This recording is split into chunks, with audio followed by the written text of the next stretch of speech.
Batiin mo ang iyong katabi nang ikaw ay lubos sa pinagpapala ng ating Diyos. Yung may pananampalataya pong pagbati. Diba? Tayo po ay pinagpapala ng ating Diyos. Kaya sa batian lang po natin, masanay na po tayo na bumati tayong may taglay na pagpapala. At yung ngiting may pananampalataya. Sige nga, i-check mo yung katabi mo. Yun daw may ngiting pananampalataya. Bigyan mo siya ng ngiting may pananampalataya na siya ay lubos sa pinagpapala ng ating Diyos. Amen. Sa mga first time po na nakarating sa ating church here in Mandaluyong, kayo po ay parating welcome sa ating worship service. Every 9:30 po ng umagang start ng ating service at biyaya po ng Diyos na tayo po ay magkakasama ngayong umagang ito. Sige po, let us declare Luke chapter 4 beginning verse 18 to 19. The Spirit of the Lord is upon me because He has anointed me to preach the gospel to the poor. He has sent me to heal the brokenhearted, to preach deliverance to the captives and recovery of sight to the blind, to set at liberty them that are bruised, and to preach the acceptable year of the Lord, for our God is Jesus.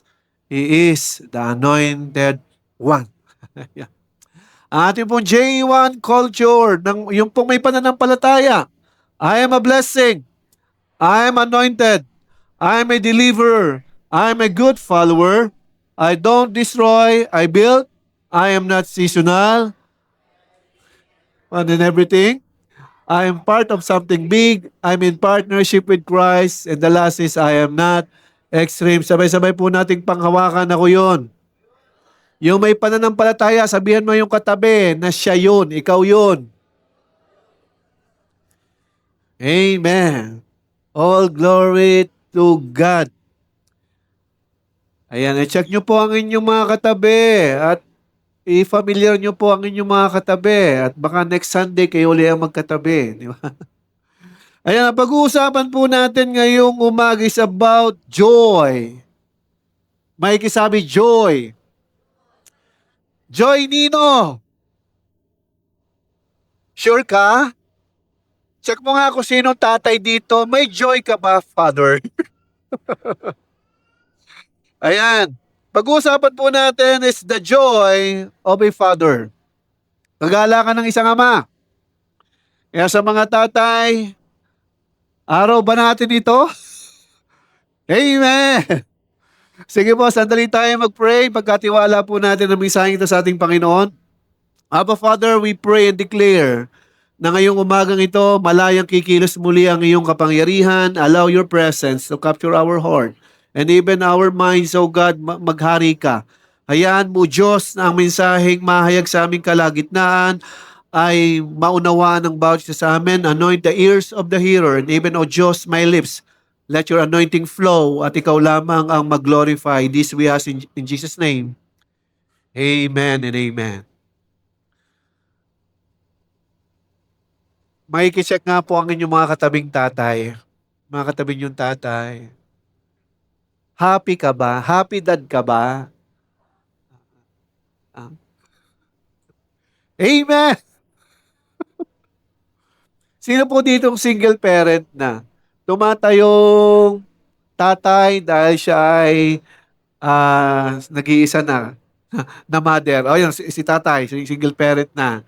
Ayan, biyaya po ng Lord at talagang kay Lord na lang tayo naasa, no? Ayan.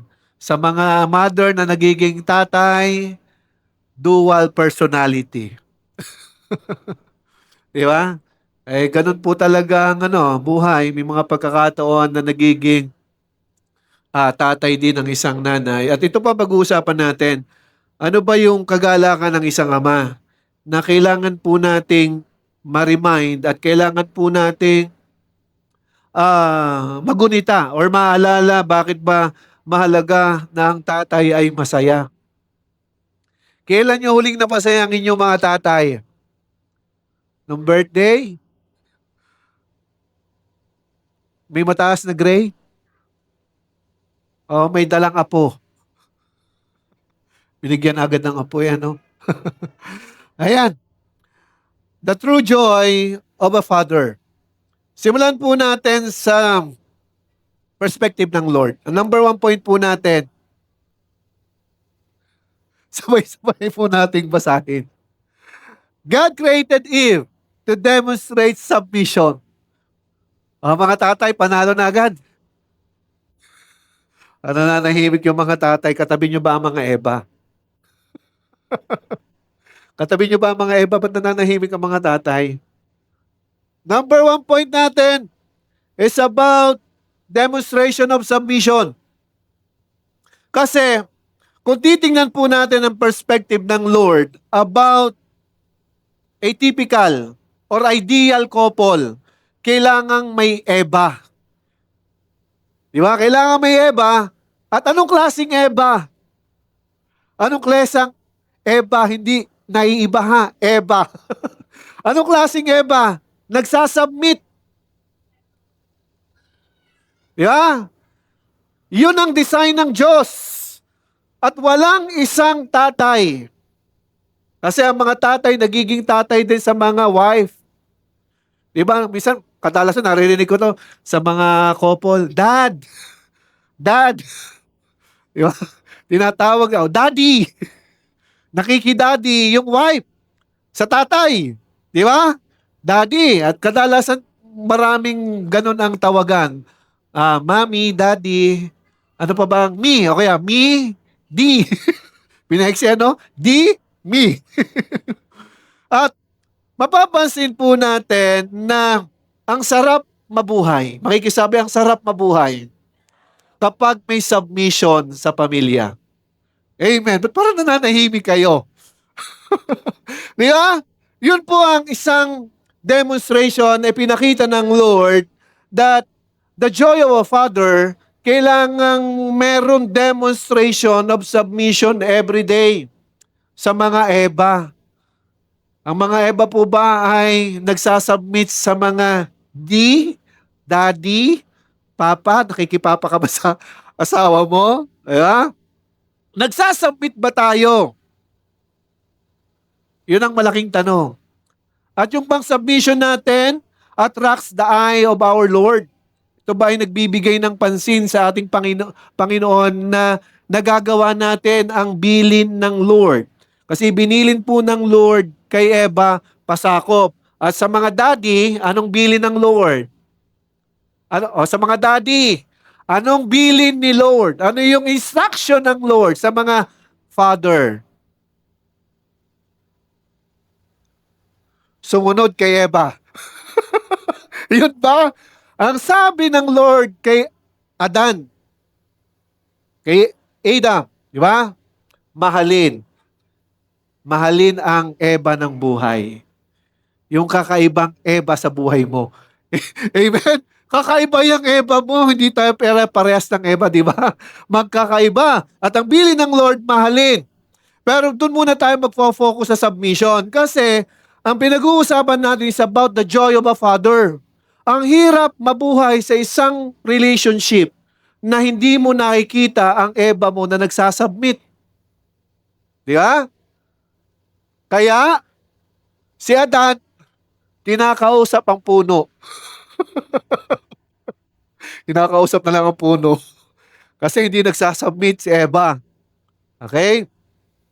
Ang point po doon, may mga pagkakataon na kapag hindi existing ang submission ng isang Eva para kay Adan, ay naghahanap ito ng peace ang isang father.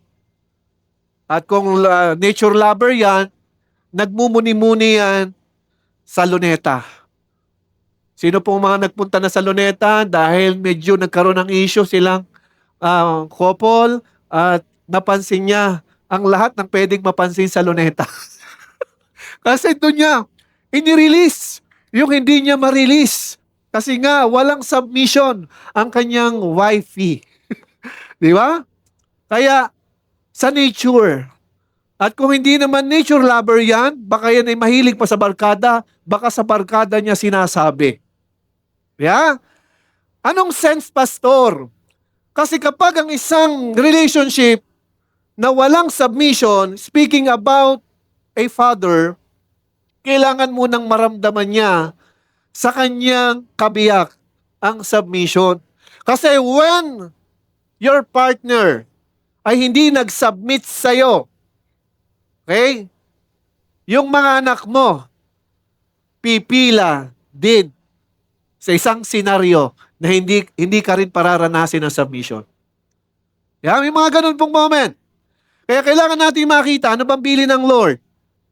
In Genesis 2 verse 18, matapos gawin ang lahat ng ito, it's about the creation, sinabi ng Panginoon, Yahweh, hindi mabuti na mag-isa ang tao. Bibigyan ko siya ng isang angkop na mga kasama at mga katulong. Ang sabi ng Lord, hindi daw healthy sa isang lalaki, sa isang Adan, o sa mga kalalakihan, ano man ang pangalan mo, hindi daw angkop na ikaw ay nag-iisa. Meaning, meron palang itinatakda ang Diyos na partner. At anong klaseng partner? Sa wikang Ingles, suitable one. Makikisabi, suitable one. Sabi dito, bibigyan ko siya ng isang angkop na makakasama. Sino nagsabi na magbibigay ng angkop na makakasama? Si God. Ngayon, kung si God ang pumili, may intervention ba ang isang Adan na pumili din? Tama? Parang wala akong kausap. Tama ba? Lahat tayo may kakayanang pumili ng gugustuhin natin kasi nga meron tayong free will. Pero ano ba yung pinakaangkop na pili ng Diyos? Ito, para po matuldo ka na natin, magkaroon na talaga ng period kung sino yung kasama mo ngayon, siya yun. Amen? Tama ba? Nangyari na eh. Di ba? Wala namang pwedeng nangyari na hindi naging magandang simula. Am I right? Magandang simula, pero bandang gitna, nung kinakalog na ang inyong relationship, doon mo na nararanasan yung indifferences ng inyong mga pananaw. Yeah? Pero magandang simula. Sa gitna, tinest ng Lord. Kaya, dapat habang paparating sa finish line, nag-grow ang relationship. Nag-grow ang alin? Ang submission ng isang Eva. At nag-grow din naman ang authority ng Diyos sa isang Adan na wala siyang ibang ginagawa kundi mahalin ang Eva ng kanyang buhay. Amen? Kasi siya yung angkop. Kailangan magkaroon muna po tayo ng malinaw na pagkaunawa na sino man yung kasama mo ngayon, yan yung angkop. Amen? No change of mind. Maaaring nag-change of mind ka na and this will be the last time. Diba? Kung meron na yung blessing, kung nag-decide na kayo sa isa't isa, then stand firm with the Lord. Dahil sasamahan tayo ng Lord hanggang dulo na may tagumpay. Amen. Ngayon, ang tanong, bakit ba nagiging issue ang submission? Kakambyo muna tayo mga tatay ha. Bakit ba nagiging issue ang submission?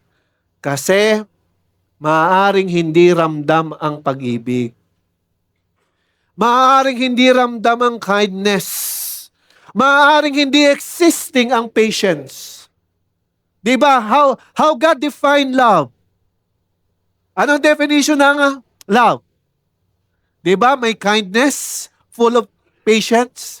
Diba? Self-control. Kaya kung ito'y hindi maramdaman ng isang Eva, how come I will submit to your authority? Yeah? Kaya lahat tayo may journey. Both the man o isang Adan at ang Eva, may journey na kasama si Lord na hihingi tayo ng extended love at yun namang wife, hihingi ng extended submission. Ay paano na lang kung ganito ang sitwasyon? The woman, ang isang Eva is the brainy one. Brainy. Alam niyo brainy? Ito Gen Z. Di ba? Brainy, matatalino. Siya yung, parang dahil nga matalino, siya na yung nagdi-decide. Siya na yung nangunguna. Ngayon, tama ba yon sa perspective ng Lord? Na ang isang Eva, ako ang bahala. Diyan ka na lang. Kaya, alam nyo po, kapag hindi in proper order ang isang relationship sa isang pamilya, may disorder talaga. Amen? Kaya kailangan maging malinaw po sa atin na kailangan we need to embrace yung bilin ng Panginoon. In 1 Peter chapter 3 verse 1 to 3, kayo naman mga babae, pasakop kayo sa inyong asawa. At kung mayroon sa kanila na hindi pa naniniwala sa salita ng Diyos, ito po ay isang believer na Eva ha, believer na Eva sa mga single natin na hindi maiwasang ma-fall sa unbeliever. Okay? May I check yung mga single natin na single na na-fall sa mga unbeliever. Ito ang bilin ng Lord. Ang sabi dito, at kung mayroon sa kanilang hindi naniniwala sa salita ng Diyos, mahihikayat din silang sumampalataya dahil sa inyong magandang asal. Makikisabi sa iyong katabi, ang ganda ng asal mo. Di ba? The only way pala para ma-invite or makapag-create tayo ng influence sa isang unbeliever man, o yung Eva, yung Adan, non-believer, ay kagandahang asal. Sino po ditong mga Adan na na-inlove sa kanyang partner dahil napakaganda talaga ng asal? Yung asal na parang ilalagay mo na sa pedestal. You're the only one. Wala nang iba. Huwag po tayong gagamit, please, sa mga kalalakihan. Ikaw ang number one. Kasi ang number one ay sinusundan ng si principle, mindset. Kaya wag mong babanggitin. Ikaw ang number one. Nako, baka may number two, baka may number three. Kaya ikaw ang only one. Kaya i-practice nyo mamaya, baka kayo nagsasabi sa inyo mga partner na ikaw ang number one. Masyadong dala mo yung iyong partner, hindi na siya nakapag-isip. Oo nga pala, pag may number one, may number two. Di ba? Kaya only one. Ang sabi dito, we need to maintain a good rate. Kahit hindi na kayo magpaliwanag sa kanila, yung action pala ng pagiging magandang asal ay message na. Nagme-message na pala ang isang kababaihan. Kunwari, napagod sa trabaho. Sino po ditong nakaranas na lasing ang iyong partner? Lasing. Lasinggero. Sabihin natin lasinggero.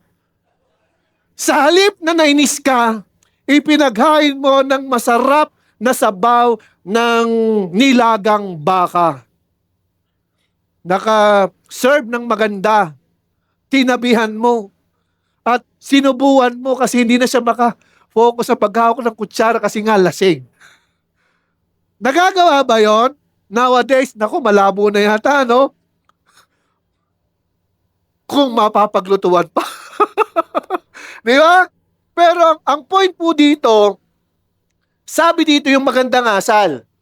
Hindi na tayo magsasalita ng tama. Minsan sa pagsasalita natin ng tama, sa mga kababaihan na tama naman ang point. Tama naman yung mga sinasabi. Yung lahat ng mga nabanggit, lahat ay okay. Kaya yung manner lang ang problema. Sinabing may galit. Tama ang content, pero yung action may mali. Nakukuha nyo? Ramdam yon kahit lasing. Minsan nga kahit lasing na yung partner mo, nawawala ang pagkalasing.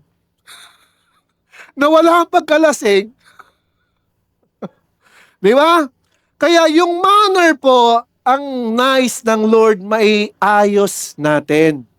Dahil wala namang perpektong Adan. At wala rin namang perpektong Eva. Pero meron tayong perpektong Diyos. Tama? Kung may perpekto tayong Diyos, God can easily fix everything. Yeah? Masasayos ng Lord ang submission, masasayos ng Lord ang pagmamahal ng isang Adan sa kanyang Eva, at happy family yan. Amen? Sino gustong happy family? Kung katabi mo ang partner mo, Sabihan mo naman siya, masaya ako sa'yo. Parang di yata magkatabi dito ang mga couple ay. O mamaya, kung hindi nyo katabihan, hindi nyo kasama, sabihan nyo ha. Baka kailan nyo lang nasabihan nung kayo ay ikasal ha. Oh, okay.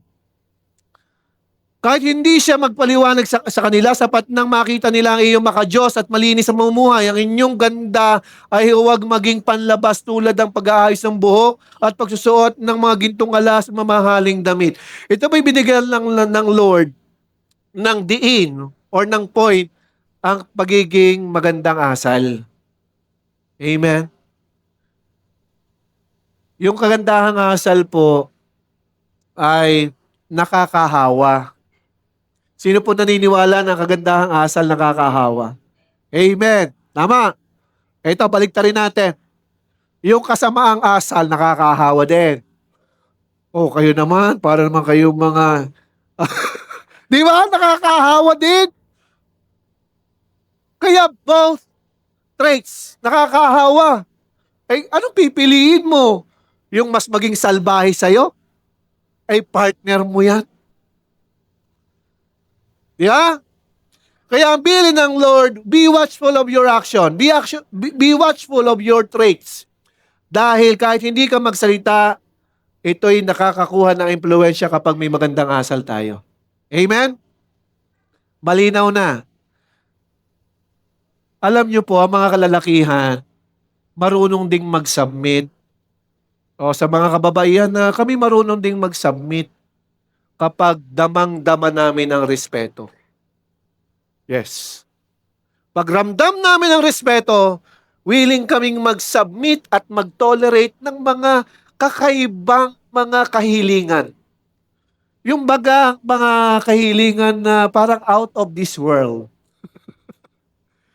Di ba? Yung mga ganon sa mga kalalakihan. Yung bakit? Eh basta bilhan mo ako nito. Eh di ba ramdam naman ng respect, mabibilhan. Amen? Nakukuha po ba natin ang puntos? Amen. Kaya malinaw na nais ng Lord, both submission, mag-grow. Kaya lang, kanto po ang kailangan makita ng lahat ng mga kababaihan. Ang direktiba ng Diyos, mas angat dapat makita sa isang kababaihan ng submission. Why? Because God's authority was given to Eva. Diba? Kay Eva, ibinigay yung submission na word. At sa mga kalalakihan naman, iba ang authority kapag na-capture ka ng authority ng Diyos na mahalin mo ang iyong Eva. Amen? Kaya kailangan natin ng Diyos para maging masaya ang isang pamilya, ang isang relationship. Kaya ang submission dapat maging angat sa couple. Kaya nga mahalaga nag-uusap. Kami po ni Pastora Tess, kapag may mga pananaw, lahat naman ng couple po may kakaibang pananaw, ang amin pong desisyon, kapag hindi magkasundo ang aming mga iniisip at pinaplano, parehas maganda. Honestly, parehas namang magaganda, di ba? Walang makakapagsabi ditong couple na maganda ang akin, maganda rin sa kanya. Di ba? Both of those plan, magaganda. Kaya lang ang tanong, sino bang masusunod? Di ba yun ang malaking tanong, sinong masusunod? Eh sabi ng Lord, ako ang batas. Ginawa ng batas. Ginawa ng batas yung salitang dapat ang Eva ay nagsasubmit. Let us consider even Adam, ang isang Adan, kailangan mag-submit pa rin sa authority ng Diyos. Yeah? Mas ramdam ng isang Eva kung ipararamdam mo ang intentional mo siyang inuunawa at minamahal. Habang nagsasubmit ka kay Lord, dahil si Lord kasama sa relationship, magkaiba ng plano, magkaiba ng pananaw na mabutit maganda, tayo'y sabay lalapit sa Lord, aking Eva. Tayo'y mananalangin kasi magkaiba tayo ng pasya. At Eva, wag mo akong aawayin kasi ang sabi ng Lord, mahal kita. Sasabihin naman ni Eva, Adan, ramdam ko ang pagmamahal mo. magsasubmit ako sa iyo. Sige, sabay tayong lalapit kay Lord. That should be the mindset.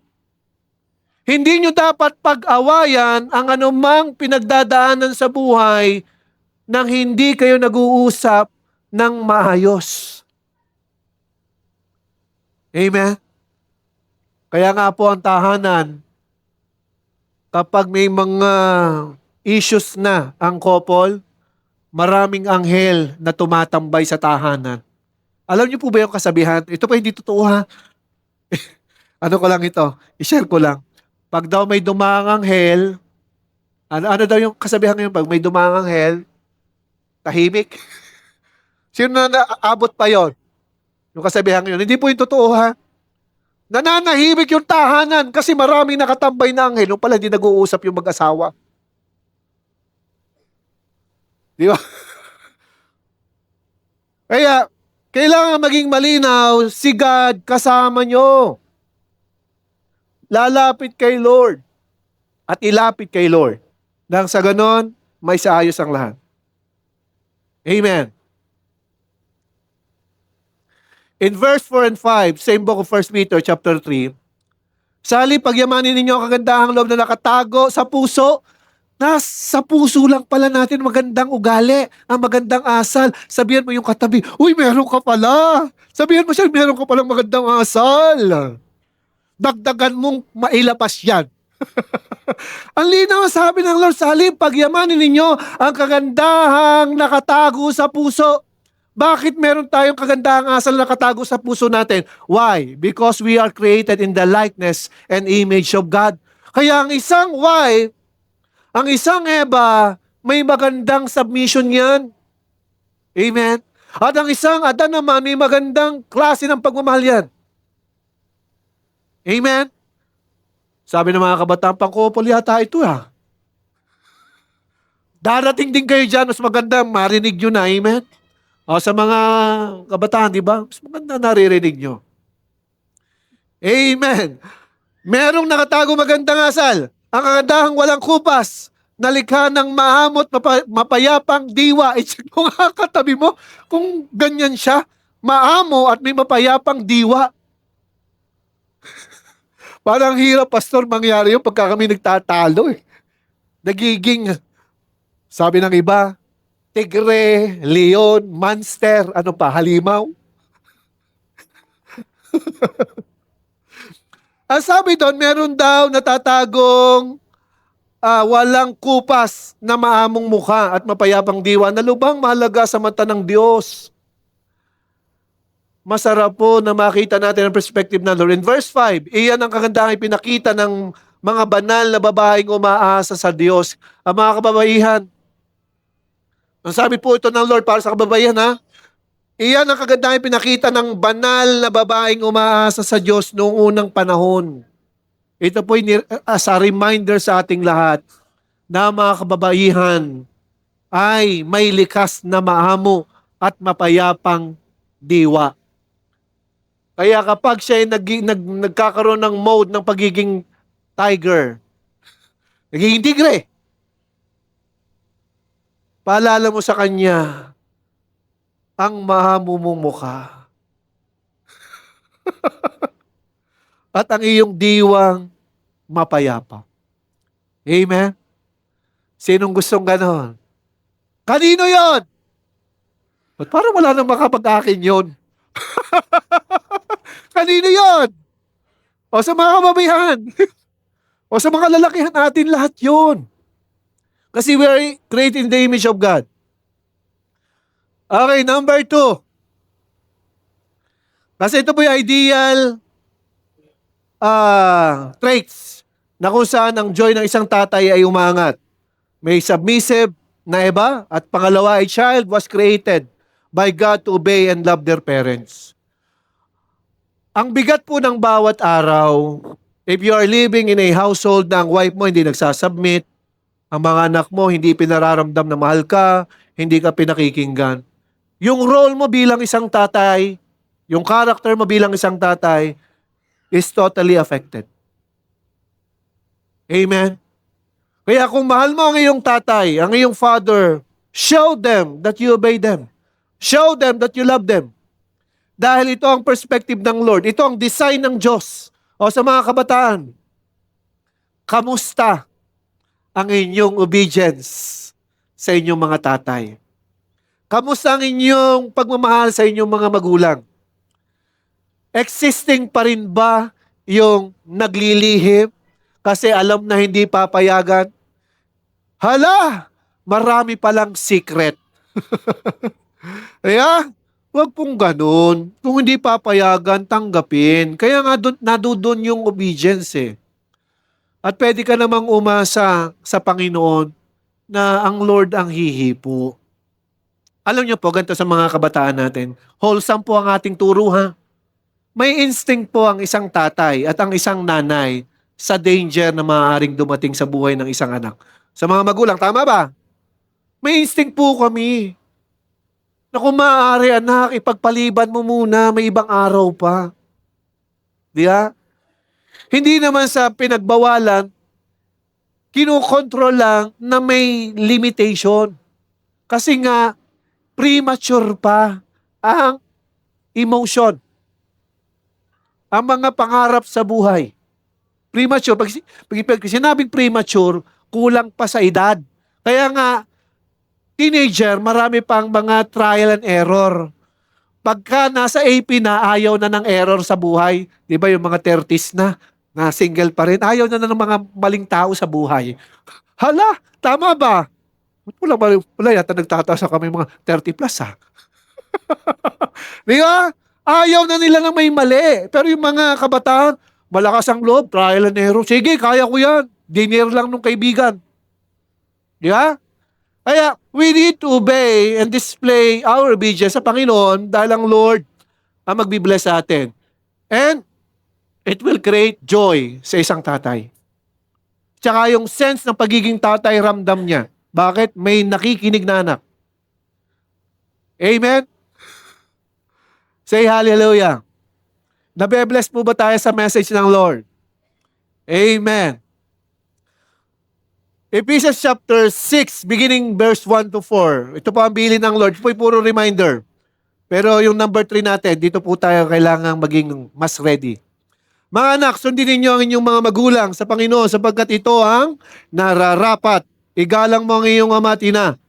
Ito ang unang utos na may kalakip na pangakong ikaw ay giginhawa at hahabang iyong buhay sa lupa. Ibig sabihin, may place of prosperity ang isang anak kapag meron siyang pagmamahal at respeto sa magulang. Mga magulang, huwag kayong gumawa ng anumang bagay na kagagalit ng inyong anak. Ito na, yung mga class situation, yung nagkakaroon ng kiskisan. Sa halip, palakarin ninyo sila ayon sa disiplina at katuruan ng Panginoon. Ito po yung moment na kung saan ang isang tatay, hindi niya ramdam ang joy bilang isang tatay kapag may nagre-rebelde na anak. And how much more kung may nagre-rebelding Eva? Hala, wala nang kakampi. Nasa na ang joy ni Father? Naglipad. Di ba? Ang hirap po nun. Ngayon, ang sabi ng Lord dito, mahalagang makita sa isang magulang. Ang pinagbilinan po dito ng Lord is both the couple, isang Adan at ang isang Eva. Hindi po dapat lalaki lang ang magbibigay ng implementation ng disiplina. Kasama ang nanay. Ay ngayon, kung ang nanay at ang tatay nagkaklas sa paraan ng pagdidisiplina, anong epekto sa anak? Anong epekto sa anak? Na yung Adan at Eva hindi nagkakasundo sa paraan ng pagdidisiplina. Yung anak, hindi alam kung kanino magsasubmit. Di ba? At hindi rin alam kung kanino magsusumbong. Di ba? Kaya, nagsisimulang magulo ang isipan nila. Yung pala, magugulo ang magulang. Nakukuha niyo puntos. Kailangan meron kayong pag-uusap. Kasi ang instruction ng Diyos, both Adan and Eva, ang mag-i-implement ng disiplina ayon sa salita ng Diyos. Kaya kung may mga issue tayo sa ating mga anak, kailangan muna nating tingnan paano tayo nag-handle ng ating pananaw to discipline our children.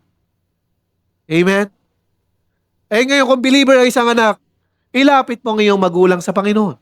Kung believer ang isang tatay, as mentioned kay Eva, ilapit mo sa kagandahang loob. Kagandahang asal, di ba? May nakukuha po ba tayo?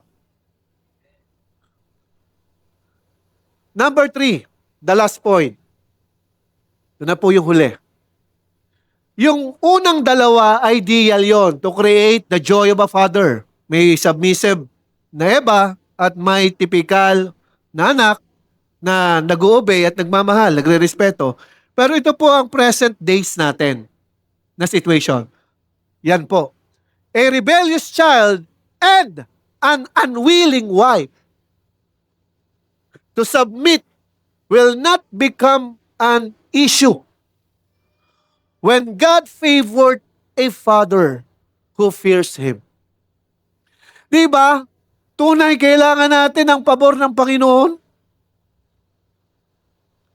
This present days na ang daming influence ng mundo. Ay si Ebas, nagtitiktok na rin. Wala pong masama doon, basta maganda ang content. Basta okay ang pananamit. Yung iba nga, may caption pa ng Word of God. Pero wag naman po natin contradicting. May Word of God, pero yung saway mo naman, malaswa. Hala, hindi pwede yun. Di ba? Kaya, this present days ng isang tatay, ang malaking tanong po, ito po yung nangyayari sa mga tatay, at ito po yung nasasabi niya sa Panginoon, Lord, anong mali sa akin? Lord, anong problema sa akin? Anong kulang sa akin? Bakit hindi mag-submit si wifey? Anong problema sa akin? Bakit ang anak ko hindi ako mamahal at masunod? Alam niyo po kung wala ang biyaya ng Diyos sa mga tatay, lalo kung working yan, sila ang unang inaatake ng depression. Tinatago lang talaga. Inililihim, pinadidil kay Lord, Lord, tulungan mo ako. And that's the greatest power of a father. Yung may takot sa Diyos. Amen? Ang mga tatay ba may takot sa Diyos? O mga kalalakihan nating binata, dapat ma-develop na yung fear of the Lord. For the fear of the Lord is the beginning of wisdom. Kaya gusto nyo umangat ang wisdom, ma-develop ang banal na pagkatakot sa Panginoon. Nowadays, paano natin i-embrace ang isang mapag-rebelding anak at ang isang partner na unwilling to submit? Ang sabi ng ating number 3, will not become an issue. Pag sinabing will not become an issue, pinuproject mo dapat bilang isang tatay. Time will come, ang rebellious kong anak na yan, susuko rin yan sa salita ng Diyos. The way I submit my life to God's authority. Yung unwilling wife ko, mamahalin kita kahit unwilling ka pa rin mag-submit sa akin. Bakit? Mahal ko si Lord. May takot ako kay Lord. Kapag ito ay naging fulfilling sa isang tatay, the favor of God shall follow. Amen? Ang sarap ng ganun. Kami po ni Pastora Tess, even kami bilang mga servant ni Lord, we also have our own issues sa aming mga pamilya. Pero ang ginagawa po naming madalas, tanim kami ng tanim. Ano tinatanim mo, Pastor? Para sa kaharian. Yung mga pinagagawa ng Lord. Yung pinadadalaw ng Lord. Yung mga nangangailangan ng support.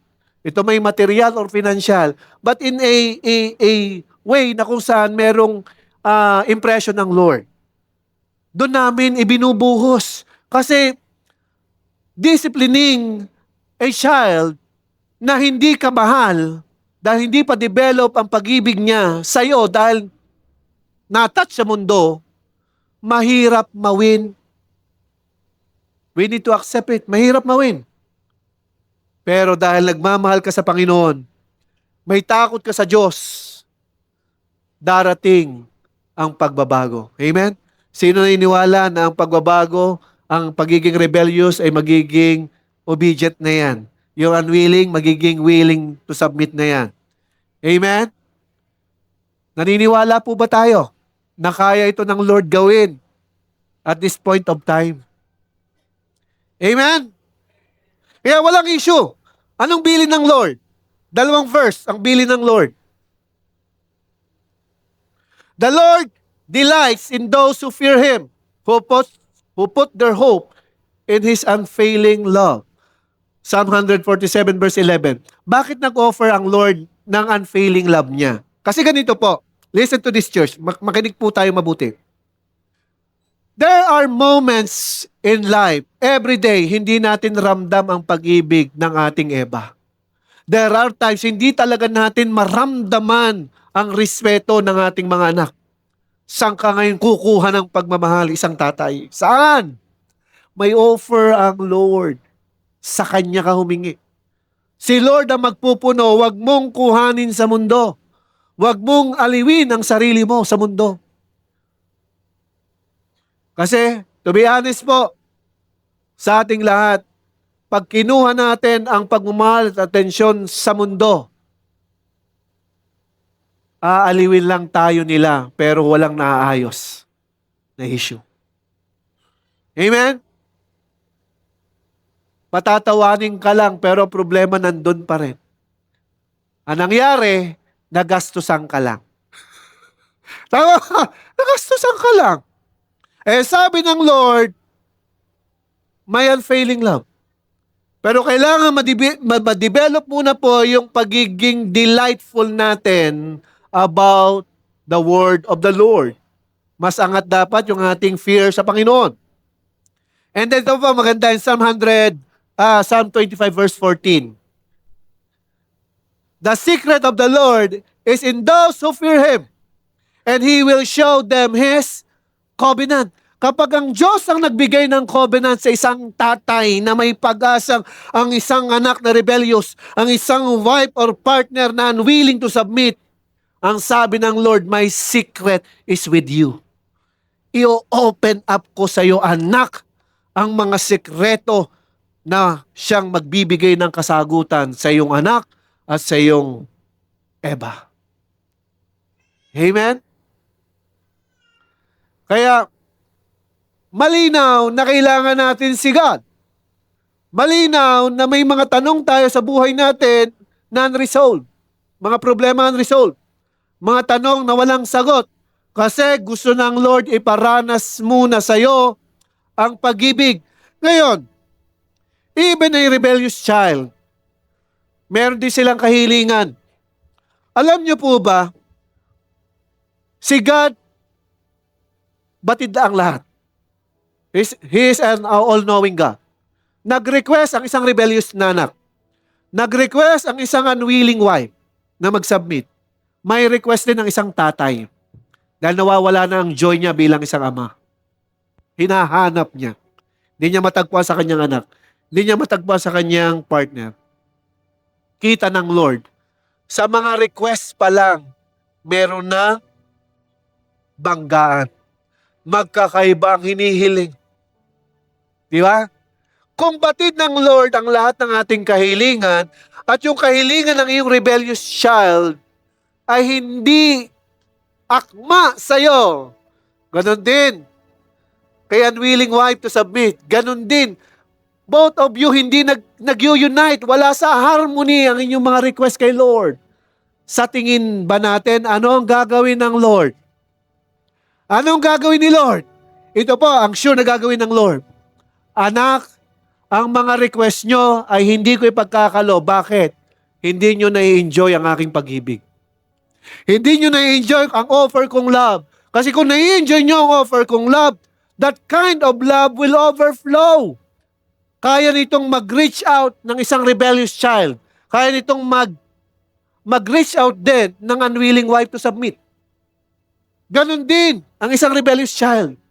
Naramdaman ang overflow of God's love, uunawain at irerespeto at mamahalin ang isang tatay at ang isang nanay at ang isang unwilling Eva ready to submit. And one more thing, Sa mga brainy nating Eva, this is my message. Straightforward sa mga Ebang bright, matatalino. Ito po'y lagi kong ina-advise sa mga handa na magpunta sa kasalan. Mag-enter na sa isang mas malalim na relasyon. Kung ang iyong Adan na wala na yung character to lead, ulitin ko, kung ang isang Adan na wala na ang character to lead, maaaring sa kanyang past, marami na siyang trauma. At maaaring may trauma siya sa iyo at sa mga anak mo. Kung meron siyang ganong personality, anong gagawin mo bilang isang Eva? Reach him out. Guide him to lead. Nakuha niyo yung point? You will guide him to decide. Adan, i-consider mo ito, pero ikaw pa rin ang masusunod. Kasi hindi niya naisip. Ang isang Eva, ang isang direktibang ibinigay ng Lord, you are a helper. Di ba? Yun ang ibinili ng Diyos, you are a helper. And let your Adan, yung Adam mo, kung sino man siya, mabalik muli ang personality niya at ang character niya to lead you and to lead your children. Kasi may pinagdaanan siya. Amen? Kaya kapag nagagawa ito, nagtatagumpay ang kalooban ng Diyos. Bakit? Nag-humble down ng isang Ebang bright at brainy na hindi minamaliit ang isang Adan na nawala ang kanyang character bilang isang nangunguna. Amen? Kaya we need God. We need His love. And today, isaayos na po natin, nabigyan na po natin ng kasiyahan ang ating mga tatay. Kailan mo huling pinakinggan ang aral ng iyong ama? Kailan mo pinaramdam na mahal mo siya at mahalaga siya sa iyo? Sa isang Eva, kailan mo na-appreciate ang Adan mo? Kailan mo siya sinabihang, ang galing mo naman? Diba? Sige po tayo pong tumayo. Tayo po tayo lahat. God is a sovereign God. Ang isang joy ng isang tatay, hindi man mahirap itong iparana sa ating mga tatay. Ang Diyos willing magbigay ng kanyang unfailing love. Pero isa lang ang kahilingan ng Lord sa atin. We need to humble down ourselves. We need to allow God to intervene or kumilos sa ating kalagitnaan. As we sing this song, bago tayo mag-pray, I trust in God, let us offer our my souls Savior, sa ating Panginoon. who will never fail. Come on, church. Allow His presence capture your heart. He will never fail. I trust in God, my Savior,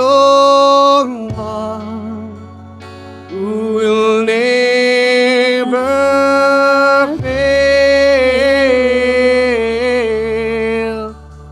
He will never fail. I trust in God, my Savior,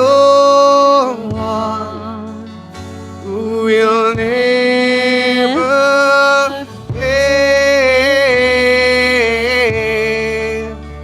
He will never fail.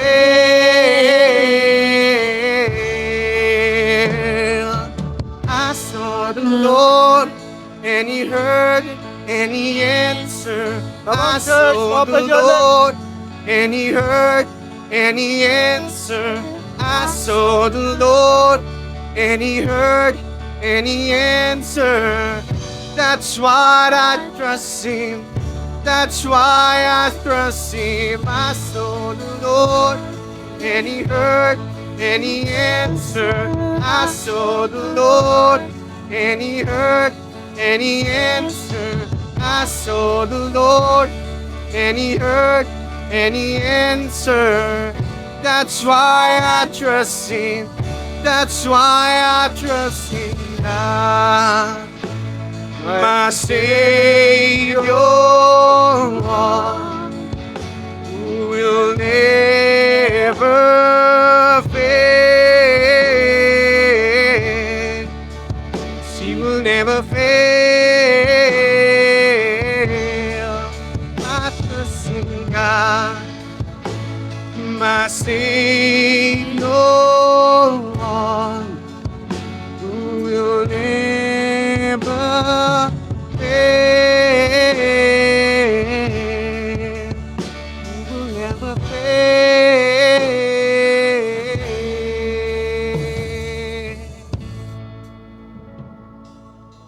Sige po, inahiya ko ba siya na sandali tayo pumikit at yumuko. And listen to this voice.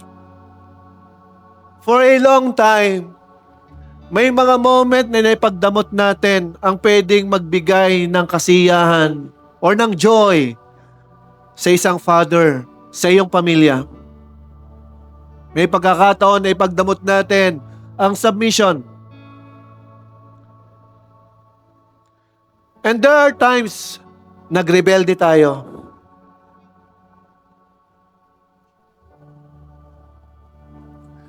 Our God is willing. Sa isipan mo at sa puso mo, batid ng Panginoon kung ano ang sitwasyon ng iyong pamilya, ng iyong relasyon. Come on, God is inviting you to open up. Ibukas mo ang lahat sa Panginoon. He's willing to fix the issue.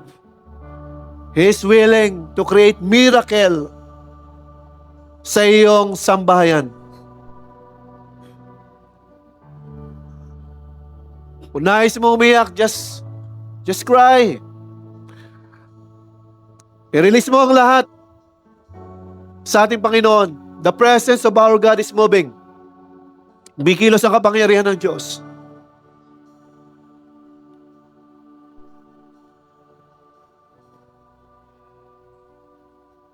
Lord, sa oras mong ito, I'm declaring your authority, O Diyos, ang malayang kumilos sa bawat sambayan ng iyong mga anak na naririto. Even, O Diyos, sa live stream, I'm declaring your love ang patuloy na maghari sa buhay ng bawat isa. Let every family, let every father, and even sa bawat Eva at sa bawat anak na naririnig ang tinig nito, I'm declaring, O God, your full authority. Let them feel your love. I'm releasing the anointing of your love to flow. Now, to flow. Kumikilos ang pag-ibig ng Diyos. Kumikilos ang pag-ibig ng Diyos. Just welcome His love in your life. Come on, church. Come on.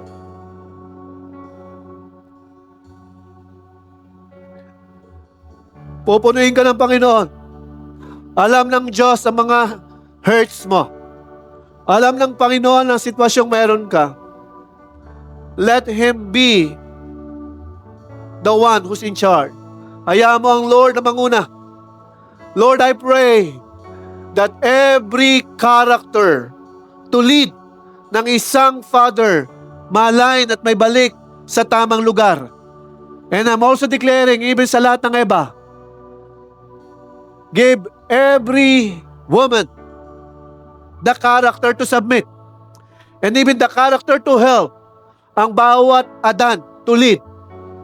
At hayaan mo, Diyos, hindi ma-discriminate ang isang Adan bagkus mas makita ang iyong pag-ibig.